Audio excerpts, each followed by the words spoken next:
recibimos aquí presencial al señor Max Puig.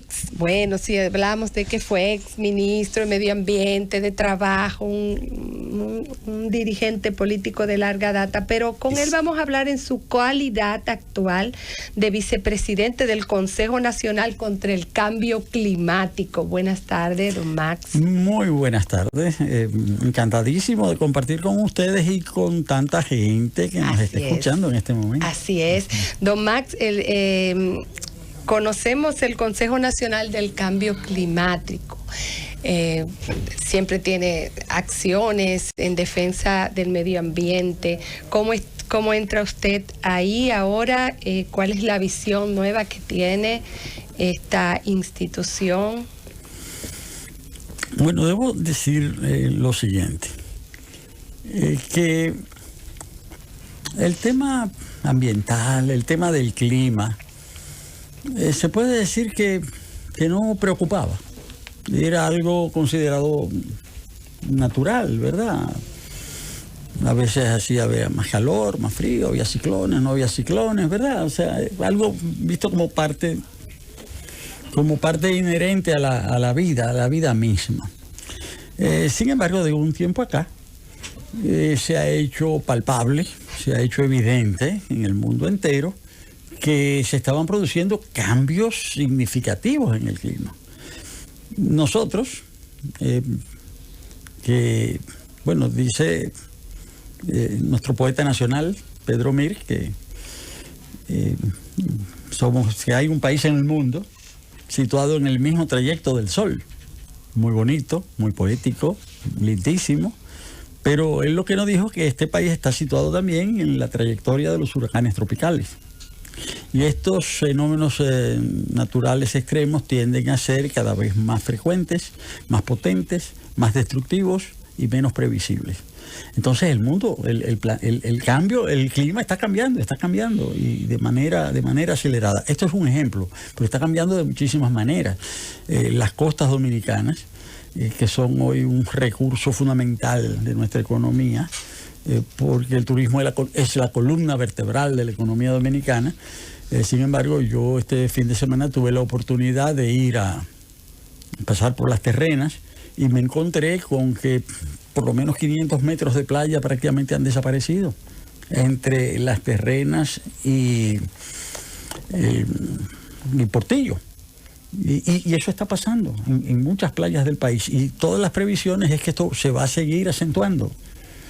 Hay modelos de estudio computarizados y ya uno puede visualizar cómo estarán las playas del país en el año 2030, cómo estarán en el 2050, qué va a pasar en el 2070.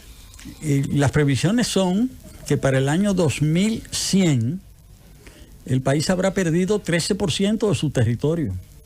13%. Y aquí que está mi amigo Héctor Rodríguez Pimentel con nosotros, pues la provincia de Montecristi habrá desaparecido la mitad del territorio de la provincia de Montecristi. ¿Y eso bajo qué fenómeno geológico? Por el cambio climático, por la elevación del nivel del mar. Temperatura. O sea, por el nivel del mar, dice. La elevación del nivel del mar. ¿En qué año, Max? Para el 2100. 2100, dentro de 80 años. Pero por el aumento de la temperatura. Bueno, porque el aumento, justamente los gases de efecto invernadero. El planeta está sufriendo un calentamiento en el sentido de que como se está generando más dióxido de carbono del que se genera normalmente, porque el dióxido de carbono es natural, pero con la utilización de los combustibles fósiles desde hace sobre todo 150 años, pues se está generando más dióxido de carbono del que la naturaleza misma puede absorber a través de los bosques. Y esto crea un efecto que se llama así, efecto invernadero, porque se crea una capa una capa de calor, es decir, los gases no pueden salir de la atmósfera, se bloquea, por decirlo así, la Tierra, se crea ese fenómeno del calentamiento, se derriten los polos, se derriten los glaciares, Entonces el nivel del mar sube, los mares también se acidifican, se hacen más ácidos, en fin, cambian las condiciones de la vida. Es decir, más del 70% del planeta es agua. Si se altera la condición del agua, se altera las condiciones de la vida. Eso es lo que está pasando. En el caso, este ejemplo que estoy diciendo de que nuestro país, para el año 2100, dentro de menos de un siglo, desaparecería la mitad de Montecristi, Samaná volvería a ser una isla, como era hace millones de años. Entonces, ese es el fenómeno del cambio climático. No es algo del futuro, es decir, es algo del presente. Para enfrentar esto, los diferentes países, cuando se empezaron a dar cuenta del tema, pues hace 51 años, porque mañana es el Día de la Tierra, y hace 51 años se estableció el Día de la Tierra, en el año 1970, y se estableció el Día de la Tierra porque comenzó a preocupar justamente la alteración de las condiciones de la vida en la Tierra por el efecto de ese cambio climático. Y se empezaron a hacer acuerdos internacionales y hace 30 años, más o menos, se estableció el Acuerdo Marco de Naciones Unidas sobre el Cambio Climático, precisamente para tratar de tomar medidas. Se realizó la cumbre de Río, la cumbre de la Tierra en Río en el año 1992.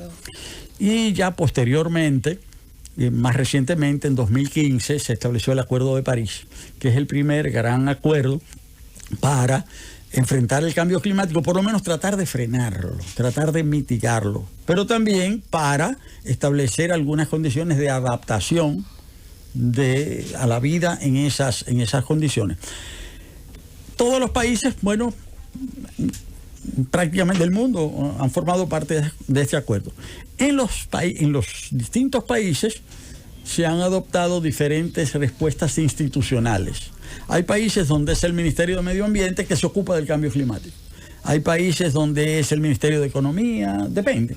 En República Dominicana se adoptó el criterio de crear un consejo. Bueno, primero era el Ministerio de Medio Ambiente, pero en el año 2008 se creó un consejo interministerial, que es el Consejo Nacional para el Cambio Climático y Mecanismo de Desarrollo Limpio, que tiene una particularidad. No es un ministerio, pero agrupa ministerios y está presidido por el propio presidente de la República. ¿Por qué el presidente de la República? Justamente para darle categoría, o sea, para mostrar que este es un tema que compete directamente a la más alta instancia de gobierno. Y este consejo opera como un mecanismo técnico con un vicepresidente ejecutivo, que es la función que se me ha otorgado a partir del 16 de agosto pasado, y este equipo muy técnico es el que se ocupa de coordinar, de articular diferentes ministerios que tienen que ver con el asunto: medio ambiente, naturalmente, economía, agricultura, industria, pero también instancias como el Banco Central, como la Comisión Nacional de Energía, como el Instituto, bueno, el Intran, lo que es el transporte, es decir, todas las instancias de gobierno que tengan que ver con acciones que influyan en el cambio climático. Entonces, esta es una tarea importante porque esa articulación es para fijar las políticas públicas del país con relación al cambio climático. Don Max, disculpe que lo interrumpa, pero para que nos quedemos ahí. Sí. República Dominicana, mencionamos algunos países, sí, pero República Dominicana de manera integral, ¿qué está haciendo? ¿Qué ha estado haciendo? ¿Y qué va a hacer para frenar, para mitigar pues esto que nos espera? Sí. Por lo que estamos haciendo todos hoy día, que estamos acumulando y estamos nosotros formando parte de este cambio. Sí. Bueno, en primer lugar, República Dominicana no es responsable de lo que está sucediendo en el planeta. Nosotros incidimos en una parte mínima, pero sin embargo somos de los principales afectados. República Dominicana emite solamente el 0.006% de los gases de efecto invernadero que se generan en el planeta. Eso no es nada. 0.006 es casi igual a cero. No es nada.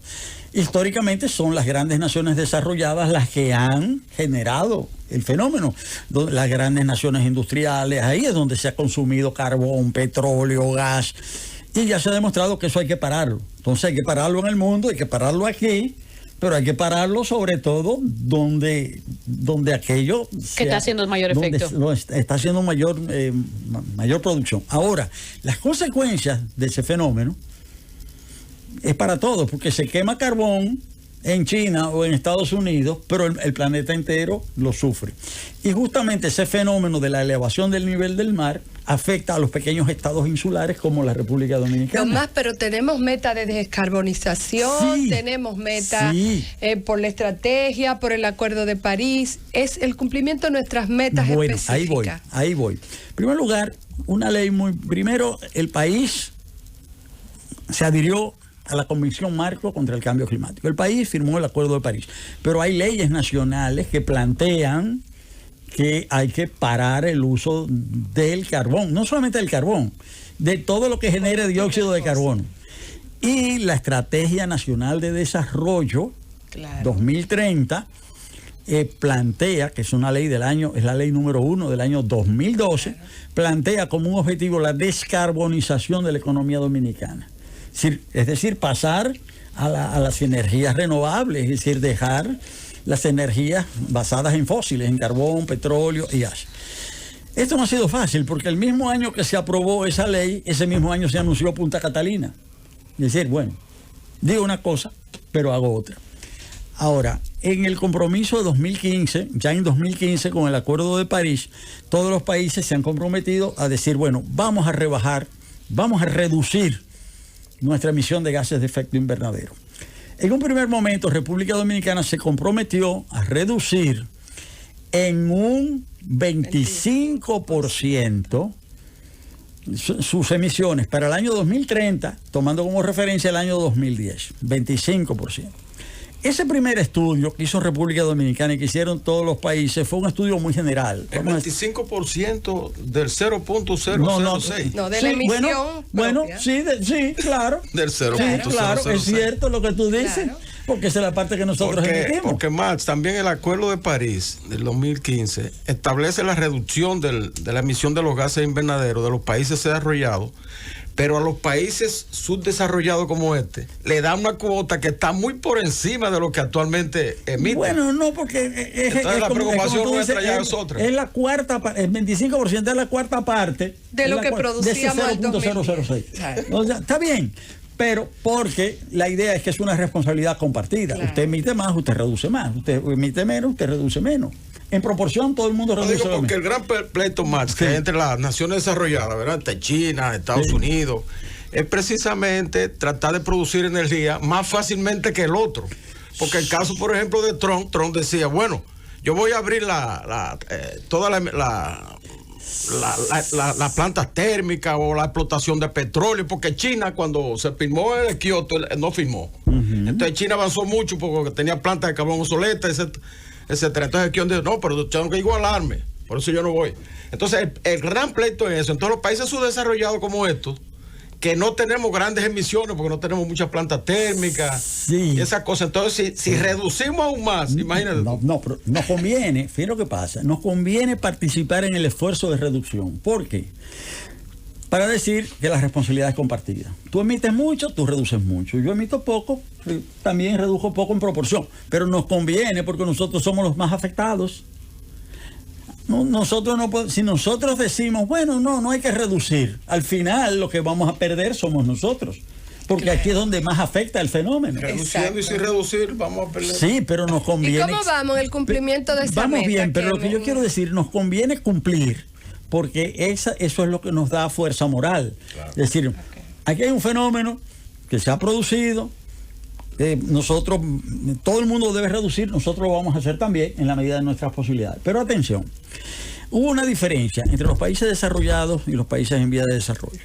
A los países en vías de desarrollo podían comprometerse de manera condicionada.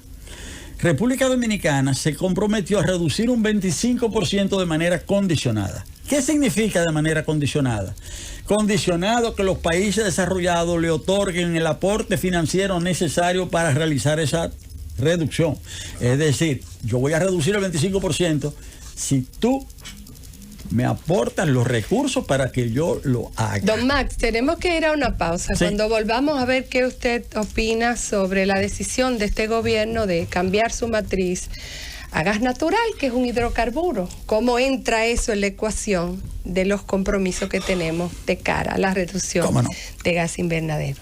Conversamos con Max Puig, se había quedado una pregunta en el aire, cómo él entra esta decisión de la administración del señor Luis Abinader de decidirse preferencialmente en su matriz de generación por gas natural de cara a la meta de reducción de emisión de gases invernaderos.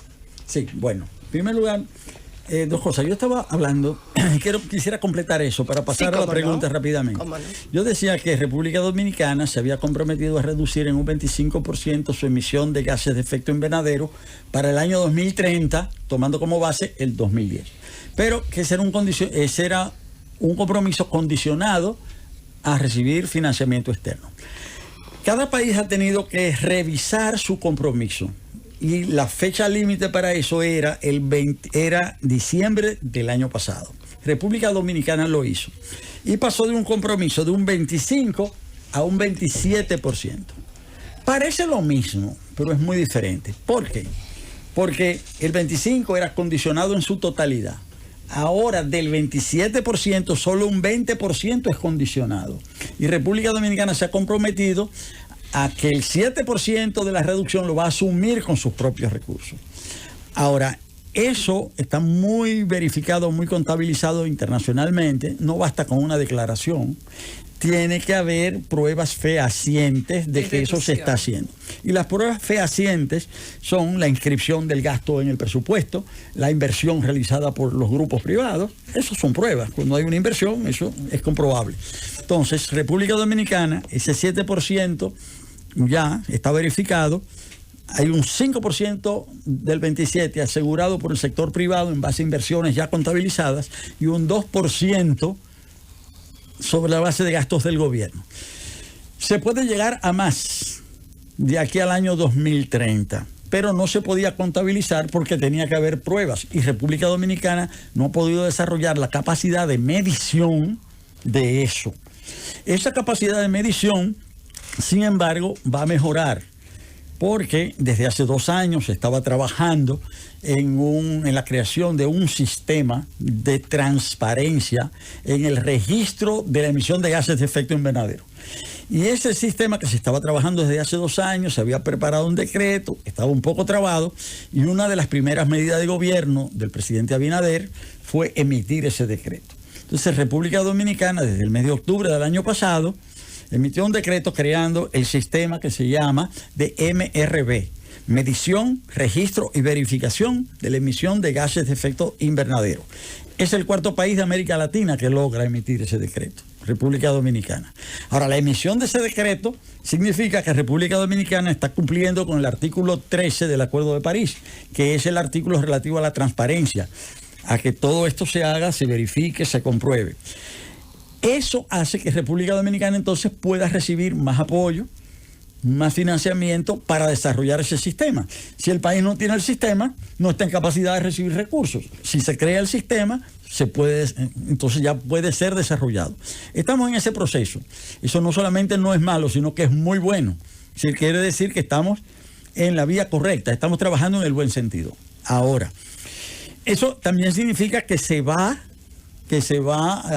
a medir, se va a poder medir ese fenómeno. Hasta ahora lo que se ha medido sobre todo es lo de la emisión de gases como efecto de la energía, sobre todo en la generación de energía, porque es donde están el sistema más fácilmente verificable. No es tan fácil medir la emisión de efectos de gases de efecto invernadero en la agricultura, en la ganadería, el transporte, es más difícil. Se comenzó por lo que era más factible.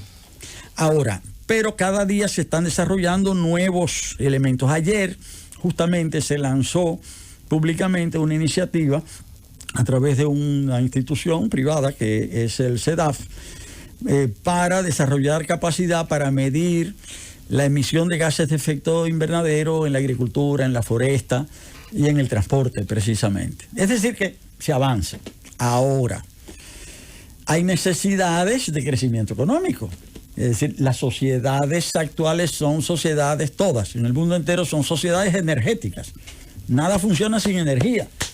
Nosotros aquí tenemos luz, tenemos emisoras, tenemos esto, tenemos radio, tenemos aire acondicionado, todo eso, estamos consumiendo energía aquí nosotros. Es decir, permanentemente. Y la tendencia es a consumir más. Entonces, hay que consumir una energía que no produzca gases de efecto invernadero. Esa es la pregunta, ¿verdad?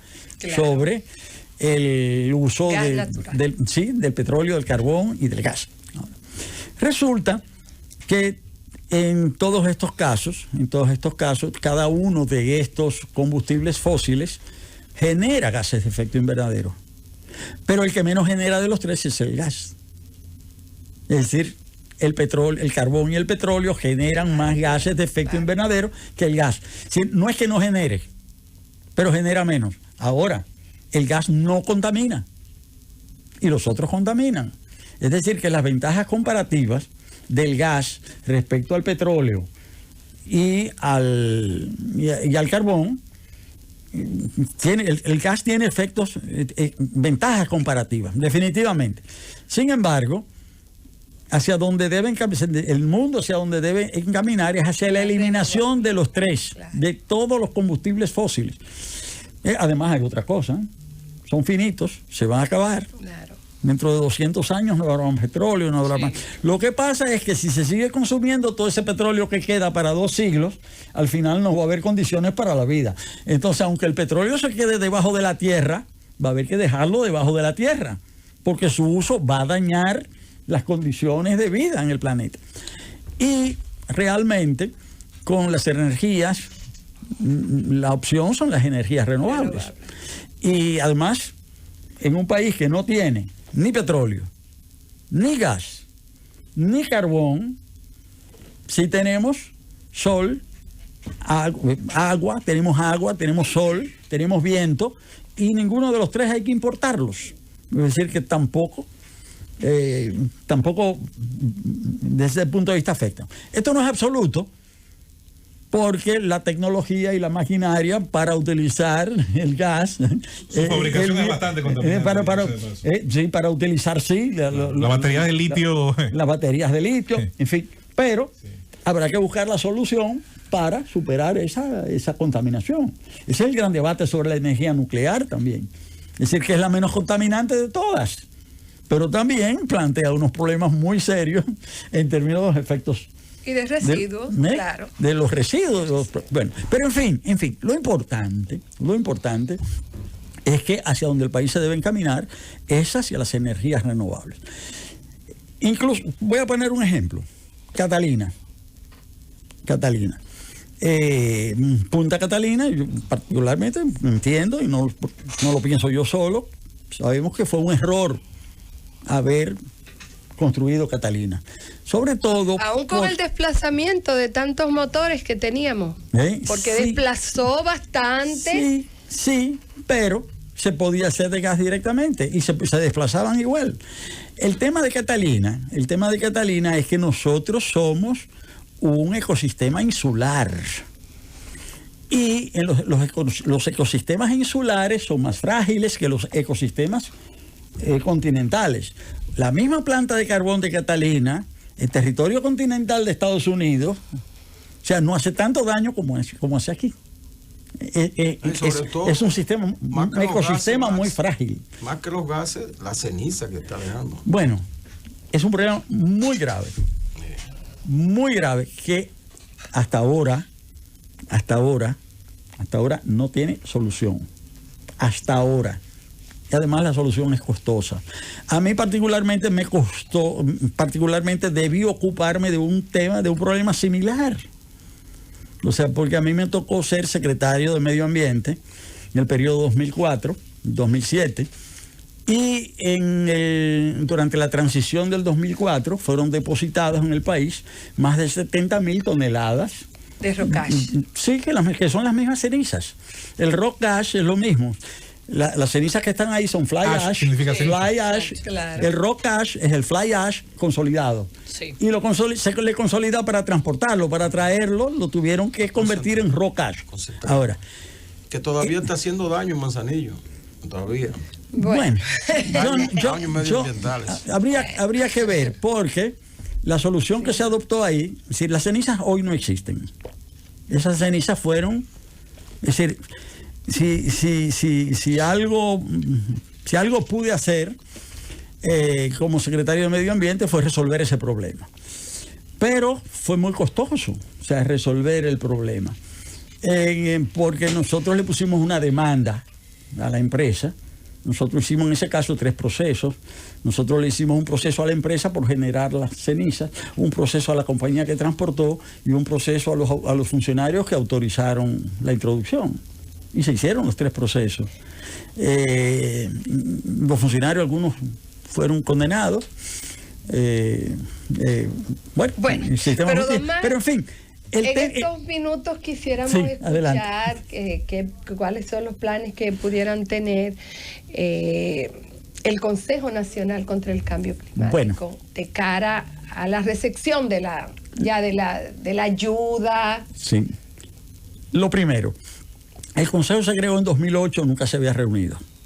Y se reunió por primera vez a finales del año pasado. El presidente Abinader convocó a una reunión del Consejo. Esto también le dio mucha vitalidad al Consejo.